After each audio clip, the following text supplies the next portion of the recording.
Subscribe now and press the bell icon. Never miss an update. नमस्कार दोस्तों, स्वागत है आपका आपके अपने YouTube चैनल में। और मैं आज आपके लिए लेकर आया हूं अनदर वीडियो। इस वीडियो में हम डिस्कस करेंगे फिजिक्स का नेक्स्ट टॉपिक। पिछली वीडियो में हमने आधे क्वेश्चन डिस्कस कर लिए थे, ये क्वेश्चन भी उसी से रिलेटेड है क्योंकि उसमें वीडियो काफ़ी लंबी हो रही थी और क्वेश्चन काफ़ी ज़्यादा थे, तो बाकी बचे हुए क्वेश्चन हम इस वीडियो में डिस्कस करेंगे। तो अगर आपने वो वीडियो ना देखी हो तो उस वीडियो का लिंक हमने इस वीडियो के डिस्क्रिप्शन में दिया हुआ है, क्योंकि कुछ क्वेश्चन जो हैं उसी वीडियो से रिलेटेड हैं इस वीडियो में, तो उनको मैं ज़्यादा एक्सप्लेन नहीं करवाऊंगा क्योंकि ये भी क्वेश्चन काफ़ी ज़्यादा हैं, तो इनको भी करवाने में काफ़ी ज़्यादा टाइम वेस्ट होगा। तो आप उस वीडियो में से उन क्वेश्चन को क्लियर कर लीजिए। तो आइए इस वीडियो को शुरू करते हैं। हमारे पास पहला क्वेश्चन है, band displacement law can be use to determine the. तो इस क्वेश्चन को भी हम कर चुके थे कल। तो इसका जो राइट आंसर था वो था टेम्परेचर ऑफ स्टार। जो बैंड डिस्प्लेसमेंट है उसको आप जरूर पढ़िए क्योंकि इससे काफ़ी टाइम क्वेश्चन पूछे जाते हैं। नेक्स्ट है हमारे पास, in steady state the temperature of a rod.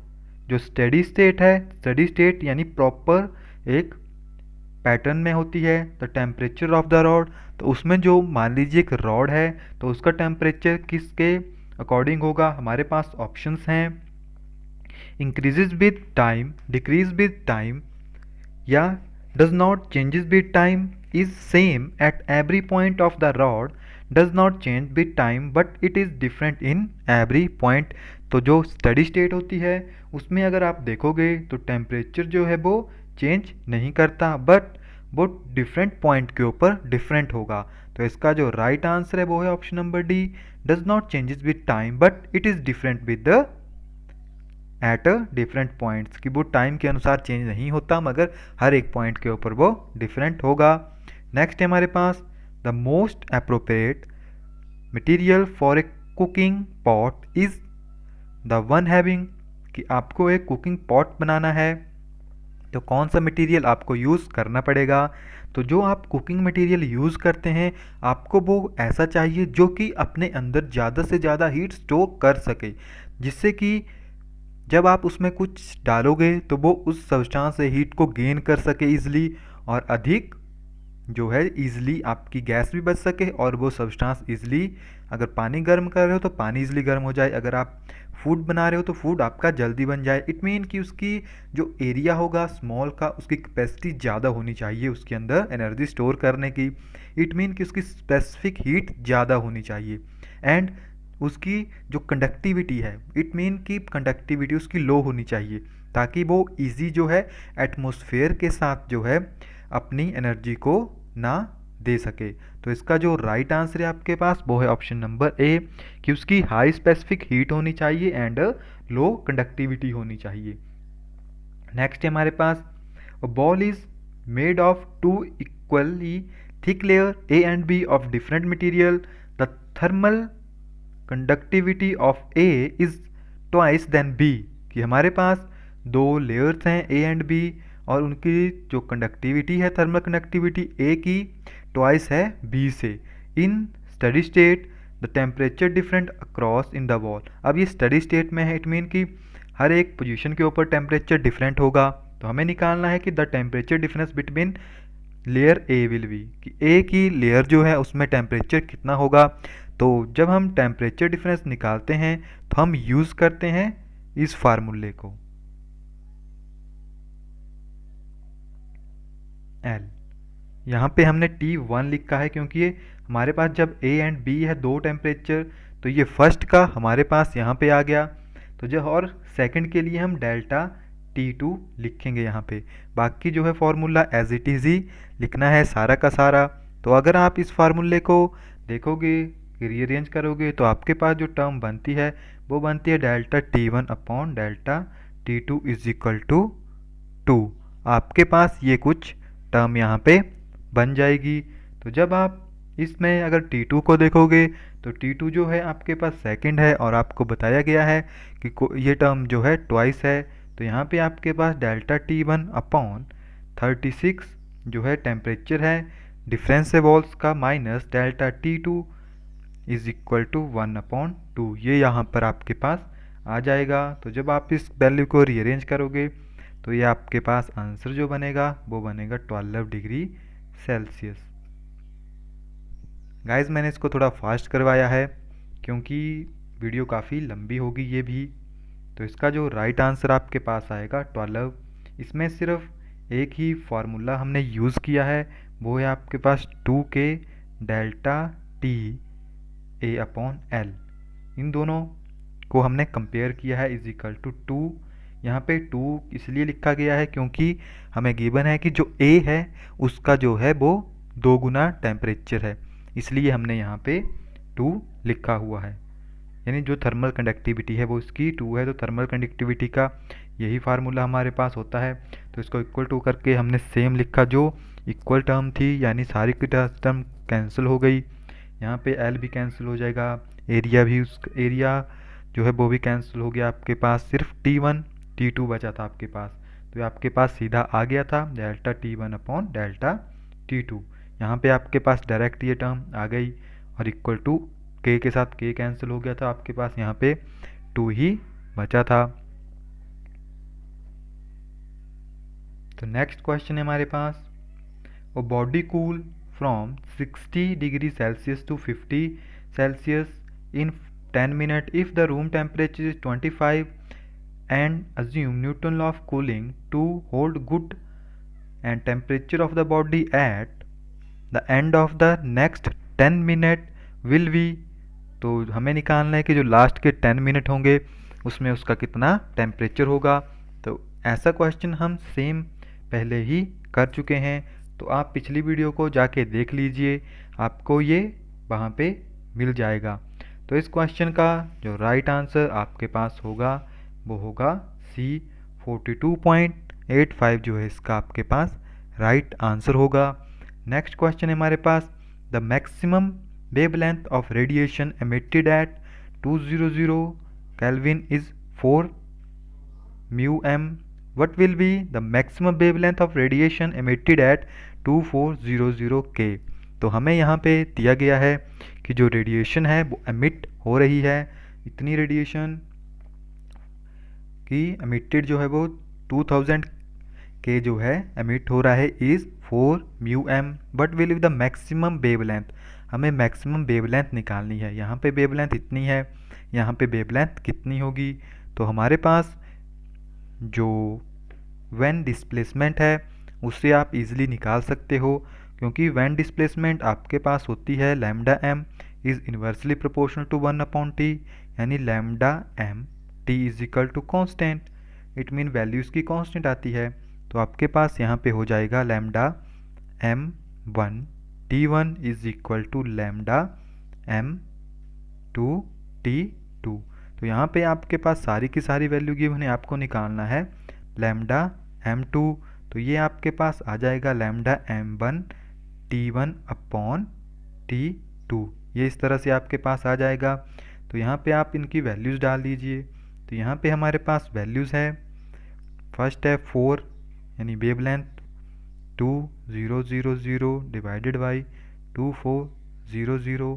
तो यहाँ से ये पूरी की पूरी टर्म आपके पास कैंसिल हो जाएगी। तो ये आपके पास 3.33 वेवलेंथ के रूप में आ जाएगा। तो जो रेडिएशन है वो इतनी वेवलेंथ की यहाँ पे होगी। तो इसका जो राइट आंसर है वो है option number A. Next question है आपके पास, a black body is at a temperature of 500 Kelvin, it emit energy at a rate which is proportional to। इसको अगर आप देखोगे तो ये प्रीवियस ईयर पेपर का क्वेश्चन है कुछ भी नहीं इस क्वेश्चन में। अगर आपको एक नॉर्मल सी टर्म याद है स्टीफन लॉ, कि स्टीफन लॉ क्या बोलता था, तो आप इसको इजली कर लोगे। Radiation is directly proportional to temperature raise to power 4, या आप इसको इस तरह से भी लिख सकते हैं, बस इतना सा है। इट मीन टेम्परेचर है 500 रेज़ टू पावर 4। तो ये यहाँ पे ये इसका राइट आंसर है। तो ये क्वेश्चन पिछली बार आया था।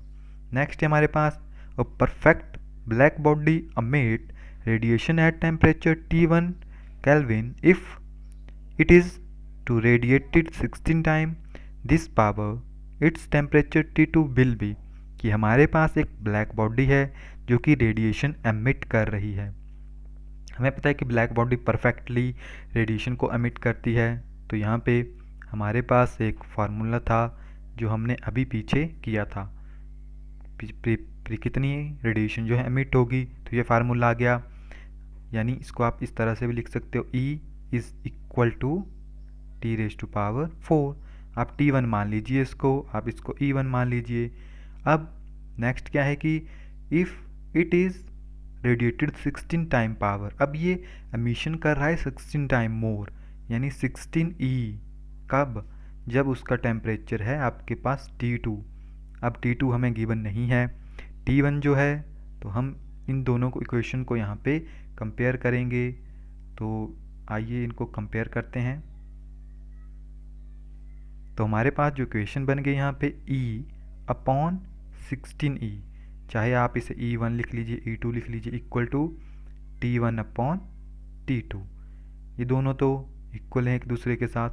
तो जब आप इसको थोड़ा सा रीअरेंज करोगे तो E के साथ यहाँ पे E जो है वो कैंसिल हो जाएगा आपके पास। और टेम्परेचर अगर आप देखोगे तो इसको रीअरेंज करके हमारे पास आएगा equal to T1⁴।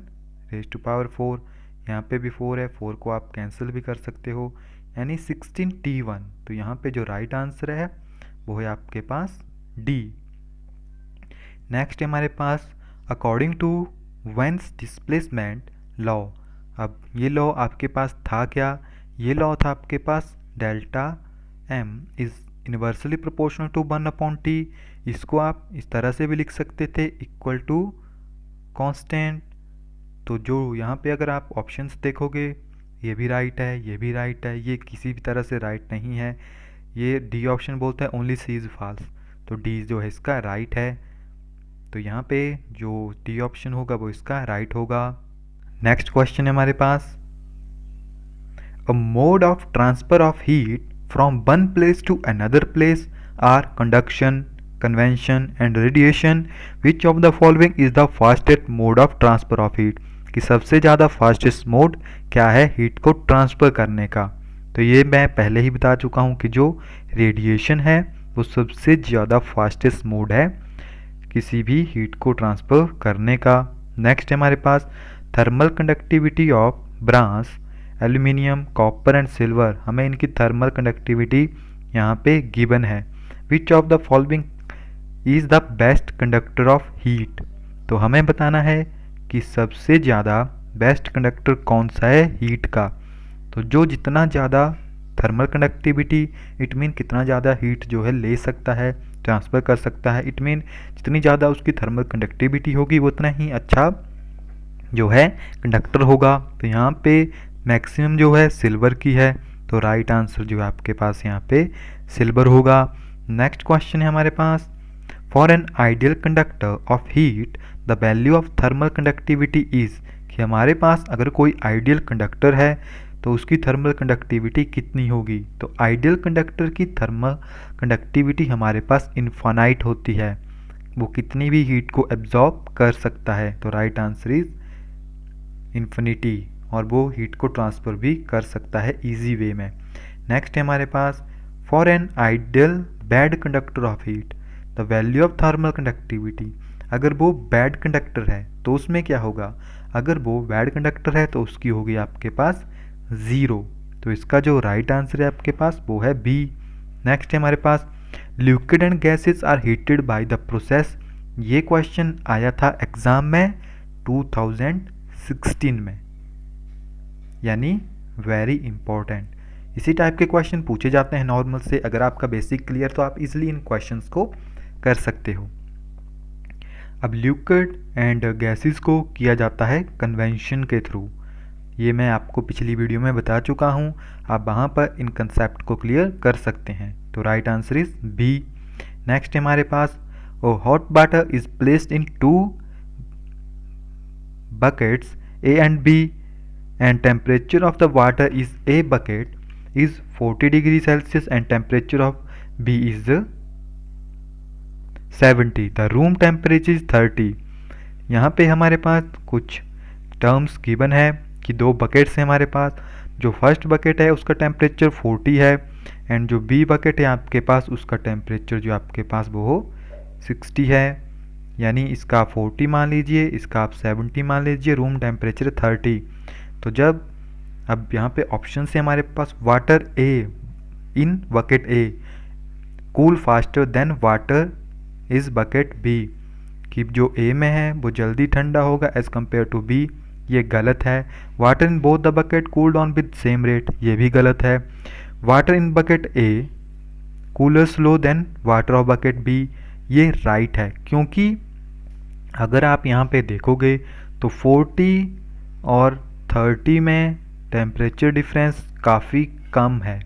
It mean जो रेटिंग प्रोसेस है इक्विलिब्रियम की वो काफ़ी ज़्यादा स्लो हो जाएगी, क्योंकि रेट जो है शुरू में फास्ट चलता है, उसके बाद उसकी स्पीड कम हो जाती है।